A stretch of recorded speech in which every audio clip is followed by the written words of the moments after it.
Hello everybody. Welcome back to the channel. Today I got another conversation for you, which is asking for personal information. Without any further delay, let's jump in. សួស្តីអ្នកទាំងអស់គ្នាអញ្ចឹងថ្ងៃនេះគឺយើងនឹងសិក្សាសន្ទនាយើងបន្តបាទកាលពីមុនគឺយើងមានជាសន្ទនាខ្លះៗអញ្ចឹងបាទថ្ងៃនេះគឺយើងនឹងរៀនសន្ទនាមួយទៀតដែលតកតងទៅនឹងការសាកសួរព័ត៌មានណាបាទការសាកសួរព័ត៌មានផ្ទាល់ខ្លួនដែលអង់គ្លេសគេថា asking for personal information ណា asking for personal information អូខេតោះយើងទៅតែម្ដងទេអញ្ចឹងកិច្ចសន្ទនាហ្នឹងគឺមានគ្នា2នាក់ណាបាទក្មេងប្រុសហើយនិងក្មេងស្រីគាត់និយាយទូរស័ព្ទអញ្ចឹងនៅក្នុងមេរៀនហ្នឹងក៏អ្នកទាំងអស់គ្នាចេះ2ណាទី1គឺចេះសាកសួរព័ត៌មានបាទព័ត៌មានផ្ទាល់ខ្លួនចង់សួរគេលេខទូរស័ព្ទចង់សួរគេអ៊ីមែលឬក៏សួរអីផ្សេងៗអញ្ចឹងណាហើយទី2គឺអ្នកទាំងអស់គ្នានឹងចេះបាទពាក្យពេចន៍ដែលយើងប្រើនៅពេលដែលយើងនិយាយទូរស័ព្ទតានៅពេលដែលយើងនិយាយទូរស័ព្ទហ្នឹងពាក្យពេចន៍ខុសពីយើងនិយាយផ្ទាល់តែអត់ទេណាឥឡូវបាទយើងទៅតាមដានអ្នកគ្នាអូខេអញ្ចឹងជាចាប់ផ្ដើមគឺបាទសុផលនេះខ្ញុំដាក់ឈ្មោះទៅសុផលបាទតាមពិតទៅខ្ញុំយកពីឈ្មោះពីសភៅថ្នាក់ទី7ណាបាទសុផលហើយនិង Linda អញ្ចឹងសុផលគាត់លើកទូរស័ព្ទបាទ Linda គាត់ call ទៅបាទក៏សុផលគាត់លើក Hello បាទគាត់លើកមកគឺ Hello អញ្ចឹងបាទ Linda គាត់ថាម៉េច Hi សុផលអូខេ Hi សុផលសួស្តីសុផលខាងនេះគេលើក Hello សួស្តីសួស្តីសុផលអញ្ចឹងសុផលគាត់ថាម៉េច I'm sorry who is this I'm sorry who is this អញ្ចឹងកន្លែងនេះខ្ញុំសូមប្រាប់អ្នកទាំងអស់គ្នាគឺនៅពេលដែលយើងនិយាយទូរស័ព្ទហើយយើងអត់ដឹងថានរណាគេអញ្ចឹងអ្នកទាំងអស់គ្នាអាចប្រើឃ្លានឹងបានណាគឺ I'm sorry who is this បាទថានរណាគេនឹងយើងអត់សួរថា who are you បាទហ្នឹងគឺអ្វីដែលខ្ញុំចង់ប្រាប់អ្នកទាំងអស់គ្នាគឺនៅពេលដែលយើងនិយាយផ្ទាល់គឺយើងសួរថា who are you who are you តើអ្នកគឺជានរណាតែនៅក្នុងបាទការនិយាយទូរស័ព្ទគេអត់ប្រើឃ្លាអញ្ចឹងទេគេប្រើ who is this who is this នរណាគេហ្នឹងណាសុំទោសណាគេហ្នឹងសុំទោសនរណាគេហ្នឹង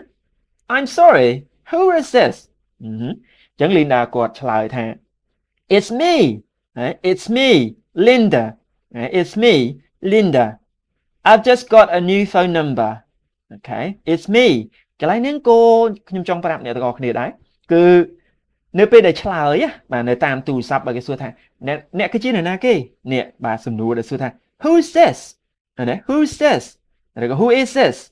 អញ្ចឹងអ្នកទាំងអស់គ្នាអាចឆ្លើយថា It's me ណា It's me ខ្ញុំចាំមានន័យថាខ្ញុំ Linda ខ្ញុំឈ្មោះ Linda យើងអត់ឆ្លើយថា I am Linda គឺយើងអត់និយាយអញ្ចឹងទេបាទនៅពេលដែលយើងនិយាយទូរស័ព្ទបាទគឺភាសាគេប្រើអញ្ចឹងណា It's me Linda ខ្ញុំបាទ Linda ខ្ញុំឈ្មោះ Linda I just got a new phone number ខ្ញុំទើបតែបានលេខថ្មីណាខ្ញុំទើបតែបានលេខថ្មីខ្ញុំប្រើលេខថ្មីអូខេអញ្ចឹងហើយបានសុផលគាត់អត់ស្គាល់សួរណាគេហ្នឹងអញ្ចឹងសុផលបាទគាត់សួរថា Hi Linda បាទអញ្ចឹងអានេះចាបើខ្ញុំចង់ប្រាប់អ្នកទាំងអស់គ្នាទៀតកន្លែងនេះគេប្រើ Hi នៅខាងលើគេប្រើ Hello ហើយកន្លែងក៏ប្រើ Hi ដែរអញ្ចឹងអ្នកទាំងអស់គ្នាអាចបាទគាត់ស្គាល់ឃើញអីមុនដំបូងសុផលគាត់អត់ស្គាល់ថាណាគេទេអញ្ចឹងគាត់ប្រើបាទភាសារឿងផ្លូវការបន្តិចគឺ Hello គាត់ប្រើថា Hi ទេប៉ុន្តែចំពោះ Linda ដោយសារថាគាត់ទាំងពីរនាក់គឺជាមិត្តភក្តិអញ្ចឹងគាត់អត់និយាយ Hello ទេគាត់និយាយ Hi ព្រោះថា Hi វាគេហៅថាបាទជាមិត្តភក្តិអញ្ចឹងវាទូទៅជាងណាវាទូទៅជាងជាទូទៅគឺគេនិយាយ Hi អញ្ចឹងណា Hi ដល់ពេលកន្លែងនេះនៅពេលដែលសុផលដឹងថា Linda ហើយសុផលគាត់ប្រើពាក្យថា Hi អូខេ Hi Linda What's up អូខេ What's up សួស្តី Linda សួស្តី Linda មានរឿងអីហ៎ណា What's up មានរឿងអីហ៎នេះអញ្ចឹងអាហ្នឹង What's up ហ្នឹងគឺបាទចង់សួរថាLinda ហ្នឹងមានរឿងអីណា What's up ហ្នឹងពេលខ្លះក៏មានន័យថា How are you ដែរណាបាទអញ្ចឹងនៅពេលដែលយើងជួបគ្នាយើងអាចសួរ Hey what's up Hi what's up What's up អញ្ចឹងអ្នកទាំងអស់គ្នាអាចប្រើបាទឃ្លានឹងបានគឺមានន័យថា Hello how are you ណា Hi what's up Hello what's up អូ Hey what's up អូខេយើងអាចប្រើអញ្ចឹងបានអញ្ចឹង clear ល្អបាទអ្នកទាំងអស់គ្នាអាចយកប្រើបានណាអញ្ចឹងយើងបាទទៅមើល Linda គាត់ឆ្លើយគាត់ថាម៉េចគាត់ថា Can you help me with my homework? Can you help me with my homework? ជួយធ្វើកិច្ចការផ្ទះខ្ញុំបានអត់ជួយធ្វើកិច្ចការផ្ទះខ្ញុំបានអត់ Can you help me with my homework គេប្រើឃ្លាអញ្ចឹងណាបើសិនអ្នកទាំងអស់គ្នាចង់ឲ្យគេជួយធ្វើ homework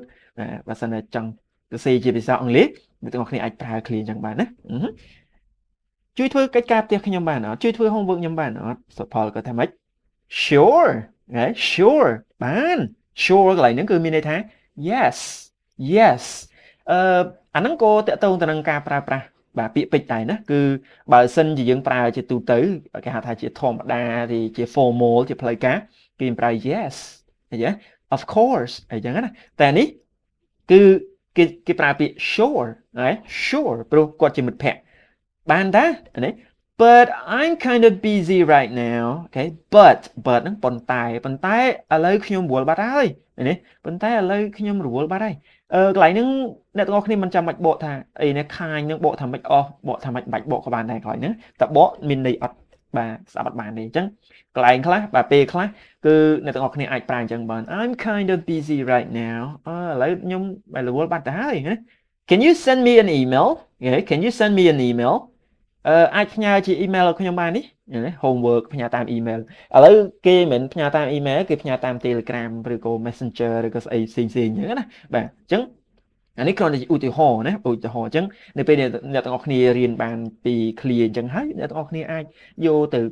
ដូរទៅណាបាទដូរទៅហើយប្រើទៅតាមស្ថានភាពអ្នកទាំងអស់គ្នាជួបទៅណាអញ្ចឹងក៏ធ្វើថាបានតែឥឡូវខ្ញុំរវល់បាត់ហើយបាទអាចផ្ញើជា email ឲ្យខ្ញុំបាននេះអញ្ចឹងលីណាគាត់ថាម៉េចបាទគេថា What's your email address okay What's your email address What's your email address អញ្ចឹងនេះឃ្លាហ្នឹងគឺអ្នកទាំងអស់គ្នាអាចសួរបាទគេហៅថាព័ត៌មានណាបាទគេហៅថាសួរជាព័ត៌មានគឺឬក៏ព័ត៌មានតខ្លួនអ្នកទាំងអស់គ្នាអាចសួរឃ្លាហ្នឹងបាន What's your email address តើអាស័យដ្ឋាន email របស់អ្នកគឺអ្វីបើយើងបកណាអញ្ចឹងជាភាសានិយាយទូទៅសួរថាemail របស់អ្នកឯងបាទអីគេណា email របស់អ្នកឯងអីគេឬក៏ email អីគេ email ម៉ាន email ហ្នឹង email បាទអីឈ្មោះអីណាបាទ email ឈ្មោះអីអញ្ចឹងសុផលគាត់ប្រាប់ថា itsupol@mymail.com អាហ្នឹងបាទមិននេះណា email អត់ពិតទេមិនខ្ញុំចាត់ដាក់ទេ itsupol@mymail.com បាទឈ្មោះ email ហ្នឹងគឺឈ្មោះថា supol@mymail.com នេះបាទអញ្ចឹងនេះណាគាត់ថាម៉េច Sorry can you repeat that Sorry can you repeat that okay can you repeat that សំទោសអាចនិយាយម្ដងទៀតបានទេ repeat ហ្នឹងគឺបានន័យថាម្ដងទៀតនិយាយម្ដងទៀតអាចនិយាយម្ដងទៀតបានទេអូខេអាចនិយាយម្ដងទៀតបានទេអាចថាលឿនណាបាទអញ្ចឹងសុផលគាត់និយាយម្ដងទៀតថា it's supol@mymail.com អូខេអញ្ចឹងលីណាគាត់ឆ្លើយថាម៉េច Thanks ហើយ Thanks អរគុណអញ្ចឹងនៅក្នុងហ្នឹងក៏លីណាគាត់និយាយថា thank you ដែរគាត់និយាយថា thanks ណាបាទវាជាភាសាមិនជាផ្លូវការណាបាទអញ្ចឹងអាចដូរបានរវាង thank you និង thanks គាត់ថា thank you មានលក្ខណៈផ្លូវការជាងដល់ពេល thanks មិនសូវជាផ្លូវការព្រោះគេចង់និយាយលឿនណាអញ្ចឹងយ៉ាតកតងទៅនឹងគេហៅថាសន្ទនាបាទគឺយើងមានតែប៉ុណ្ណឹងប៉ុន្តែយើងនៅមានបាទចំណុចបាទបន្ថែមទៀតគេហៅថាជាកលឹះបាទនិយាយទៅជាកលឹះបាទដែលអ្នកទាំងអស់គ្នាបន្ទាប់ពីអ្នកទាំងអស់គ្នាឃើញបាទសន្ទនាជាគំរូមួយហើយមាននឹងជាកលឹះបន្តិចបន្តួចសម្រាប់ឲ្យអ្នកទាំងអស់គ្នាយកទៅប្រើអញ្ចឹងណាបាទអញ្ចឹងតោះទៅមើលតកតងទៅនឹងកលឹះអញ្ចឹងទី1គឺតកតងទៅនឹងការសួរបាទព័ត៌មានតខ្លួនណាគេហៅថា asking for personal information អញ្ចឹងគឺសួរព័ត៌មានតខ្លួនអ្នកទាំងអស់គ្នាអាចសួរថា what is your ណាដំបូងWhat is your email address, your phone number, your username ហ្នឹងចង់សំដៅទៅលើ email ណា email អីចឹងទៅយើងសួរបាទអាចសួរជា email ឬក៏ Facebook ឬក៏បាទគេមានជា username អីផ្សេងទៀតណាឬក៏ what is your ហ្នឹងគឺអ្នកទាំងអស់គ្នាអាចបាទសួរត្រឹម what's your okay what's your email address what's your phone number what's your username អីចឹងណាឬក៏អ្នកទាំងអស់គ្នាអាចសួរគេថាណាដើម្បីសួរជាព័ត៌មានចង់បានព័ត៌មានពីគេបាទអ្នកទាំងអស់គ្នាអាចសួរថា Can I help your email address Can I help your phone number Can I have your username ឬក៏អ្នកទាំងអស់គ្នាអាចប្រើឃ្លា Can you give me your email address Can you give me your phone number đấy can I have your email address can you give me your phone number មានន័យថាបាទតើខ្ញុំអាចសុំណាសុំលេខទូរស័ព្ទឬក៏ email បានទេបាទមានន័យចឹងណាខ្ញុំអាចសុំ can I have your email address ខ្ញុំអាចសុំ email បានទេ can you give me your ណាអាចឲ្យ email មកខ្ញុំបានទេណាចង់មានអញ្ចឹងអានេះគឺជា clear ខ្លះសម្រាប់ឲ្យអ្នកទាំងអស់គ្នាយកទៅប្រើប្រាស់នៅពេលដែលចង់សួរជាព័ត៌មានផ្ទាល់ខ្លួនអញ្ចឹងអ្នកទាំងអស់គ្នាអាចយកទៅប្រើប្រាស់បានណាហើយបន្តមកទៀតគឺតកតងទៅនឹងការឆ្លើយតប responding គឺឆ្លើយតបទៅនឹងសំណួរទាំងអស់នេះណាអញ្ចឹងអ្នកទាំងអស់គ្នាអាចឆ្លើយថា sure it is Paul អីចឹងទៅបាទបើ email អ្នកទាំងអស់គ្នាអញ្ចឹងដាក់ email មកណាបាទឬក៏ okay right okay is 012 1 2 3 4 5 6អញ្ចឹងណាបាទអាហ្នឹងគឺតាក់ទងទៅនឹងលេខទូរស័ព្ទបើសិនអ្នកទាំងអស់គ្នាអាចឲ្យជាលេខទូរស័ព្ទគឺលេខទូរស័ព្ទគេអានរាយគេអាចអានបាទជាប់គ្នាអីទេគឺគេអាន 012 ឬក៏012 1 2 3 4 5 6បាទលេខទូរស័ព្ទហ្នឹងក៏លេខទូរស័ព្ទคล้ายៗដែរបាទកុំច្រឡំ call ទៅគឺមែនទេណាអូខេតាក់ទង username យើងអាចឆ្លើយថា my username is Paul 2021 okay my username is Sopal 2021អញ្ចឹងអាហ្នឹងគឺជា username ណាហើយចុងក្រោយមួយទៀតគឺតកតងទៅនឹង asking for repetition ណា asking for repetition យើងសុំឲ្យគេនិយាយម្ដងទៀតណានៅពេលដែលយើងអត់ច្បាស់យើងឲ្យគេនិយាយម្ដងទៀតអញ្ចឹងយើងអាចប្រើនេះបាទ clear ទាំងអស់ហ្នឹងបានណាប្រយោគទាំងអស់ហ្នឹងគឺ